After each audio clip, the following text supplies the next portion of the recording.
good, YouTube, and welcome back to a brand new video. And today we got ourselves the Phoenix Suns rebuild, but we have Kevin Love on the Phoenix Suns today. So as I said in my community tab the other day, those of you that voted, we did a poll where I showed 5 different trade rebuild ideas from Bleacher Report, Bleacher Report released an article about 10 trade predictions of the trade deadline. And I wanted to do this one because I felt like it would be fun. Kevin Love Suns rebuild. So yeah, I think this is gonna be a fun one. I think the Suns do need help. Obviously Devin Booker does need help. Now, is Kevin Love the guy they should go get? In my opinion, probably not, but I'm just doing this just because Bleacher Report had it in the article, so I thought it'd be fun to do. So here's the trade I did, and I'm gonna tell you right now, I kind of hate it. I really do. I don't like it too much. I think it kind of sucks. I really couldn't make anything work because I'm gonna say this right now. Kevin Love's trade value is not fantastic. It's just not great. So yeah, this is what I had to work with. But make sure you leave a like if you enjoyed this video. Be greatly appreciated. Let's try to get to 100 likes again today. That'd be greatly appreciated. It helps out a lot. But yeah, like I said, Kevin Love's trade value is not good because of his contract and his age. And his injury history isn't the greatest in the world either, but this is the trade I did. So Kevin Love, Alfonso McKinney, and Tyler Cook. Obviously, those were just fillers, but Tyler Johnson had to be in the trade because of his big contract, making $19 million. Saric, I thought, was a fine player to trade away because the Suns, they could have Kevin Love. Basically, Kevin Love will start in Saric's place. And this one is the one I hate. Cameron Johnson, who they just drafted out of where did he played with Kobe White in North Carolina, I believe. So yeah, I kind of hate that I traded Cameron Johnson, but I just could not find another player with the salary to make it work. I really couldn't. I was debating between him and Mikal Bridges. So yeah, I couldn't really make it work. I wouldn't blame you if you didn't like the trade. I thought it was an okay one at best. I definitely see the problem with it, but nonetheless, it is the trade we did. So here's the starting 5 now that Kevin Love has joined the team. So we got Ricky Rubio, Devin Booker, Kelly Oubre, Kevin Love, DeAndre Ayton, Aaron Baines, Mikal Bridges, Chuck Diallo, and Elie Okobo. And or is it Eli or Ellie? I don't know how to pronounce his first name, but then got Javon Carter and Chuck Diallo. So I'm probably gonna move Chuck Diallo to power forward because I think he goes up. He does. So yeah, he'll be a backup power forward for us. And then Carter and we really don't need both of them coming off the bench. Let's just go with them 9-man rotation. I like that anyway, so that way our starters can play more minutes. So that's looking good to me. But basically, my goal is to basically keep Kevin Love in this video, of course. But I'm not going to let Kelly Oubre go anywhere because he's been balling this year for Phoenix. He really has. Ever since Washington traded him for a half season of Trevor Ariza, Oubre's been on a tear, man. He really has, and I'm happy for him. So Rubio, as much as he's fit very well next to Devin Booker, I think I'm gonna try to look for an upgrade there. But basically, the starting 5, I envision staying the same outside of Rubio, and then of course we want to keep the bench going as best as possible. So we're gonna have to use some G League to our advantage right now. We got we got Ty Jerome down here. We can send him to the G League, and then we also have Jalen Leck, I think, as well, or however you say his name. So I think I'm gonna use both those guys in the G League. Our proficiency is a 3-star rating at balance. Can we go up to a 3.5 anywhere? We can at 7 seconds, so I'm gonna move to a 7-second system. Let's see if we can make a push for the playoffs. I'm not sure we'll be able to, but now that Kevin Love's in town, it should be interesting to see how this team does. The season, differently enough, the Milwaukee Bucks have won the championship. That usually doesn't happen in the first season, as they've taken down the Los Angeles Lakers to win it in 7 games. So we went 36-46. Not terrible by any means, but here were the player stats. Let's go ahead and look at them together. 28.5 for Mr. Devin Booker. So yeah, this man went on a tear. Of course he did, and everybody else just kind of did their thing out there. So yeah, we kind of need to get Devin Booker some more help. Although we could depend on DeAndre Ayton to step it up a little bit next season. Oubre, of course, scores. So I was thinking of getting a point guard that's not going to take too much scoring away from Devin Booker, but at the same time, maybe we do. Maybe we need to get somebody who's going to help him a little bit. So we'll see what we can find. But for the draft lottery, let's see if we get lucky and end up with a high overall pick, because that would even help out even more. Projected number 11. We stay at number 11, which kind of sucks. I was hoping to move up possibly. Monty Williams is the head coach. He's done a decent job, I think. So I think I'll keep him for now, just for now. And then if it doesn't work out, we'll fire him. So Monty Williams will keep for now. Let's go to the draft though and see what our options might be. So we have the 11th pick overall, like I said.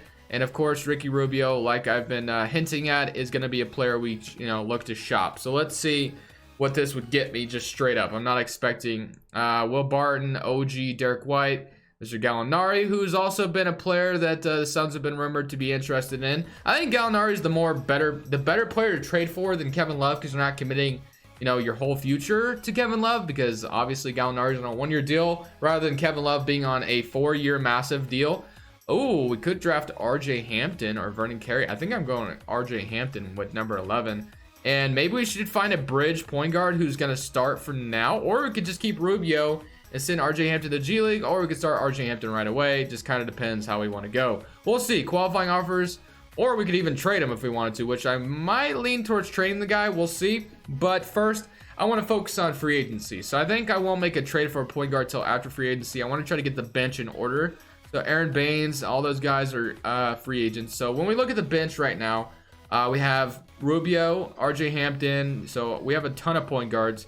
No backup shooting guard. We have Mikal Bridges backing up Oubre. We have Diallo and Frank Kaminsky. We could move Kaminsky to center if we wanted to, or Diallo. So I think I'm going to go with that. Let's go Kaminsky. No, Diallo. Wow, they both go down quite a bit. Let's trade one of them for a center. Let's go, who's younger? Frank Kaminsky is 27, while Diallo, and of course Frank Kaminsky is making more money, so that's an obvious choice. Let's go get a Josh Richardson. Definitely wouldn't be a terrible deal, but I don't need him. I don't need Daniel Theis is looking pretty. Daniel Theis. I don't know if I'm saying that right, but Daniel is looking pretty nice, so I think I'm gonna grab him from the Boston Celtics. He's a 79 overall. We're trading a 2023 first round pick. Let's try not to do that if we could. Trade a couple seconds. They want a first, 2021 unprotected. They're going to be 2023. I will just go back to the original deal because I'm never going to get to 2023 in this video anyway, so whatever. So we got Daniel Theis now, okay? So that's good there. He's going to be our backup center. So now we have a backup power forward. So the bench is actually not bad. The thing I am looking to is trading for a guy to put next to Devin Booker, because I like everybody else as it stands right now. I'm looking at the point guard spot basically. There's D'Angelo Russell, but I always get D'Angelo Russell when I do Suns rebuild, so I'm gonna try to stay away from that, because I swear I always get D'Lo during Suns rebuild, so I'm not gonna do that again. Plus, what I'm kind of envisioning is like a kind of a point guard that can like I thought about Brogdon. But he doesn't score a whole lot, and Brogdon would definitely be decent. He'd play defense. Now, I might go that route still. We can go for like a home run and Jamal Murray. Let's see what else we can do. I feel like we might be able to trade for a good point guard if we really wanted to. De'Aaron Fox would be interesting as well if we wanted to, which the Suns should have drafted him anyway to begin with when they had the chance, but they didn't. Trae Young is untouchable. That would be funny if we could get Trae Young here. That would be interesting, actually. Kemba Walker is considered... is currently have no players that considered untouchable. Okay, you know who I've never gotten in this game is Mr. Kemba. I don't know if I'm gonna be able to make this work. Probably not. I don't even think we're gonna make. Yeah, the money is not gonna work unless we want to trade one of our other guys, which I don't really want to do. So let's forget about that. Okay, let's do this. Let's trade finder Rubio and RJ Hampton and see what this could get me. So Tobias Harris and Matisse Thybulle. Don't want Tobias Harris. OG, DeJounte Murray. So Murray would be nice, but he's not really what I'm envisioning. There's one player, and he was on the Pacers. Let's try to get him. I think Brogdon would be a nice fit here. We need a defender because obviously Devin Booker is not somebody that plays defense. So, Indiana was rumored to sign Rubio that one offseason when he was a free agent. So, maybe they would do this. I'm going to go try to get Malcolm Brogdon, and if Malcolm Brogdon doesn't really work out here, we'll get somebody else. So I'm going to offer up Ty Jerome and a pick, and let's offer a couple of seconds as well to get Malcolm Brogdon. Still not working. How about another second? Okay, so that's not going to work. Let's offer up Jalen Leck too, maybe? No, they're not doing it for that either. How about Okobo? Okay, so we got Malcolm Brogdon, who's going to be our starting point guard now. So, and we kept RJ Hampton. I just realized that. So, RJ Hampton is going to be the backup point guard as well. So, we're good there. So, we got 1, 2, 3, 4, 5, 6, 7, 8, 9. So, we basically have a 9-man rotation. We traded for a better point guard, I feel like, Malcolm Brogdon. Definitely could do his thing. What did he average last season? 18 points. So it should help Devin Booker out quite a bit. And like I said, worst case scenario, it doesn't really work out. We can always trade him. That wouldn't be a big of a deal. But we're pretty good. I think we're good. We still have we still have the chance to sign somebody, but I think I'm gonna roll with this roster. This free agency class isn't great anyway. So yeah, I'm gonna roll with it. Hopefully it goes well. We have Kevin Love, Brogdon. I think this is good luck. I think it's good. I think we got a good roster. I think we should be able to make a playoff push next season. We have 3 85 pluses plus Kevin Love. Daniel Tice goes down in overall. That's kind of sad, but it's all good. So I'm gonna go ahead and simulate to the end of the second season. I like this roster a lot. Hopefully it can transfer into winning into 2K, as we all know, and hopefully we want to. Well, I really just want to make the playoffs the second season. Anything after that would just be extra winningness. That'd be awesome. Into the second season, we got Giannis Antetokounmpo winning the most valuable player. Rookie of the year goes to James Wiseman on the Hornets. Dennis Schroeder, 6th man of the year. Kawhi Leonard's defensive player, and John Morant's your most improved. And Monty Williams, 57 and 25. Yeah, our record went really well. It went great. And I gotta say real quick, James Wiseman on the Hornets definitely would be nice for them because they need a big man. And yeah, because their center situation isn't great right now. They have Cody Zeller and Bismack Biyombo. Imagine Devontae Graham and James Wiseman paired together for your future. That's looking pretty nasty, I'm not gonna lie, but we'll see how the Hornets keep doing this season. They've been all right. They haven't been the worst team like we all expected them to, but as far as all NBA teams, we don't have anybody. I thought Devin Booker might be able to squeeze his way on there, but he does not. All defensive first team, nobody from our team's on here. But like I said, we went 57 and 25, and oddly enough, we draw the Lakers in the first round, so kind of weird. Don't know why, but yeah, let's go see what the rotation was looking like real quick together. So Malcolm Brogdon turned into an 88 overall on this team, which is good. So Brogdon and Devin Booker ended up being a very successful backcourt. We have Kelly Oubre, obviously at small forward still. Kevin Love at power forward, looking good there. DeAndre Ayton, hopefully he stepped up this season, up to an 87 overall. Daniel Tice, 79 overall. Chuck Diallo, 79 as well. Mikal Bridges and RJ Hampton did his thing off the bench as well. I have to ask, I know DeAndre Ayton's been suspended and everything, but I think it's somewhat weird that the Suns are bringing Ayton off the bench. I just think it's kind of odd, if you ask me, but I don't know. I'm not a coach, so I guess I can't make that decision. But player stats, let's go ahead and see what it's looking like. So 30.5 points from Devin Booker. So yeah, he still scored a lot, but Malcolm Brogdon looks like he helped him a little bit, averaged around 18 points per game, and had 10 assists as well. So he's basically doing the same thing Rubio was doing, but scoring more and probably playing better defense also. DeAndre Ayton, 15 and 10. Kevin Love, 14. Oubre with 11. And RJ Hampton actually had 8 points off the bench. I think he only played like 16 minutes, if I'm not mistaken, right? Yeah, pretty good. All right, so very nice from RJ Hampton. 16 minutes, or 15, I guess. Did his thing, but we got the Lakers in the first round. Why do we have the Lakers in the first round, I'm wondering? Please tell me they lost Anthony Davis. That would be like, that would just make my day. And they did not. They just lost everybody else, I guess. Hopefully, we can still find a way to beat this team. But let's see how it goes. So they're up 1-0 to start. Okay, we even it up with them. Can we go up 2-1? We do. Okay, 3-1, please. 2-2. Okay. I really don't want to go to game 7 with the Lakers because that sounds like a bad idea. And we beat them in 6 games, which is good.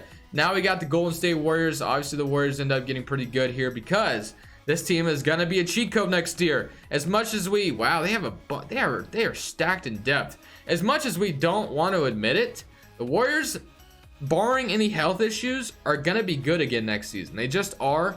Looks like they traded Draymond Green or something because I have no idea who they get in return for Draymond. Huh?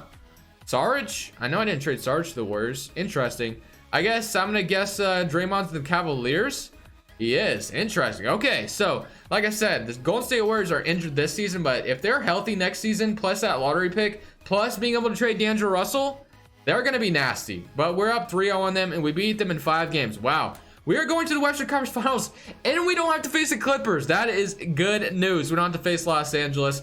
I did not want to play the Clippers, and now we get to play Houston. Okay. I have no idea how we're doing this, but we're up 1-0 to start, 2-0. Oh my gosh, 2-1, 3-1. Are we going to be in the NBA Finals the second season? Let's go. Oh my gosh. Okay, so we're in the NBA Finals in the second season. That is amazing. I was not expecting this whatsoever. But now we get to face the 76ers. We're up 1-0. Okay. 2-1. 2-2. 3-2 for us. No way. Wow. Just trading from Malcolm Brogdon. Transferred to a championship. Wow. Okay. Finals MVP from Devin Booker. 35 points per game. Wow. I got to tell you, I was not expecting this by any means. I was not expecting to make the championship or win the championship in the very second season. 57-25. I don't really want to end the video here, though. What's our salary cap? Because I kind of just want to see if we can do it again, I guess. We already won a championship. I do want to end it, but at the same time, I don't. Because, like, I love ending videos after winning a championship. But, I mean, it's only the second season. I feel like we have a little bit more we can do. So, I guess I'm going to keep going. For one more season, since we had already won a championship. But all right, so I'm gonna try to skim through this offseason a little bit. We do have some players we're gonna have to resign though, unfortunately. So the Knicks end up with the #1 overall pick. No shocker there, they're still in the lottery. Okay, sorry, I just sneak dissed the Suns, the Knicks fans. But I mean, I can't fire Monty Williams anymore. I mean, he literally just won us a championship, but I can't. We have the 30th overall pick. Really not gonna worry about it too much. Gonna let the CPU deal with that. They took Brian Antoine. I'm cool with that. Player options, Ayton and Mikal Bridges. Of course, we want to bring back in qualifying offers. Jared Harper and Javon Carter are both going to be free agents. But the guy I'm concerned with the most is the fact that Kelly Oubre is a free agent. Don't really want to see the man walk. Making 15 mil. Daniel Tice is a free agent as well. Is there anyone else? Let's see. Is there anyone else we're missing out on? Okay, RJ Hampton, of course. Who's our backup shooting guard? Did we have one? Maybe we didn't have one. Okay, Mikal Bridges needed Oubre back, Kevin Love, and okay, and then we're gonna lose Chuck Diallo. I was like, who is the other guy? We need Kelly Oubre back. That's for dang sure. I'm not gonna lose Oubre. He's been great for the Suns. I already said that earlier, but he really has. So I'm gonna offer Oubre his money because he's been good, and then we're gonna offer. I think we're gonna get Daniel Tice back as well. Might as well. He was decent, so we'll get him. We'll keep this roster relatively the same. The fact that it transferred so well and won a championship. Let's try to go for 2. We're going to need a backup power forward as well. Or we could just rock with Brian Antoine, getting backup shooting guard minutes. Kind of just have to go with the flow and see what happens. But, of course, we're going to bring both those guys back, like I said. Let's see. As far as power forwards, we can afford a 80 overall power forward. Rondé is Chuck Diallo still out here? No, he's not. Jeremy Grant. Let's get Frank the Tank back, maybe? Or should we get a different center? Ooh, let's do that. Let's get Aaron Baines back, actually. Let's do that. He was here, and he was doing pretty good for the Suns as well. Let's get Aaron Baines back. Hopefully, we got Diallo back hopefully get him back for no reason. And then what we're going to do is move Tyus to power forward. And yeah, there we go. All right, so we're going to go ahead and go into season number 3. So that was a simple offseason to do. We didn't really have to do too much after what just happened previous season. So hopefully things continue to go well and we can win another championship. I would be shocked, but maybe it can happen. We are in the 3rd season, and this should be the final season, assuming actually no, this will be the final. I was about to say we already won a championship. So proficiency was the 3.5 star still. The rotation was relatively the same. Of course, we had a couple of new players here and there, but yeah, things were the same. RJ Hampton, Baines, you got Mikal Bridges, Thias, Ayton. So yeah, things are relatively the same. As far as player stats are concerned, let's see if that's the same. We have 28 from Devin Booker and 17 from Ayton and 16 from Brogdon. So it looks like Ayton stepped it up a little bit. Looking good there. But hopefully we can win another championship. I don't know if it's going to happen. We already won 1. It'd be kind of amazing if we won 2 with this roster. We're up 2-0 on San Antonio. 2-1. Can we go up 3-1 on them? Yes, we do. And okay, so so now we're going on to the Houston Rockets, which, speaking of, I gotta check something because this would be a miracle. I don't know if it's gonna still be that way, but okay, the Blazers are up by 11 points right now. And wow, we just beat the Rockets. Okay. Oh, whoa. Oh, I'm going a little too far. I was not looking, but this is why this is significant. I don't think the Blazers have beaten above 500 team in weeks. I don't think so. I think every win they've gotten is against like trash teams, and I'm sick of it. So please, Portland, please beat Houston in their hometown. That'd be awesome. But Yeah, all right, so all right, let me catch up. So we beat the Mavericks, we swept the Rockets, and now we get to play Milwaukee. All right, so we're in the NBA Finals once again, though, while I was talking. So we're up 3-2. Now the championship. Let's go. So we won 2 in this video. Getting Malcolm Brogdon ended up being kind of a cheat code for us, so I'm going to end it here. That's awesome. We had basically 390 overalls. I'm happy with the way that turned out. So thank you guys for watching the video. Definitely leave it a like if you enjoyed. But this is Crushables, and I'm saying peace.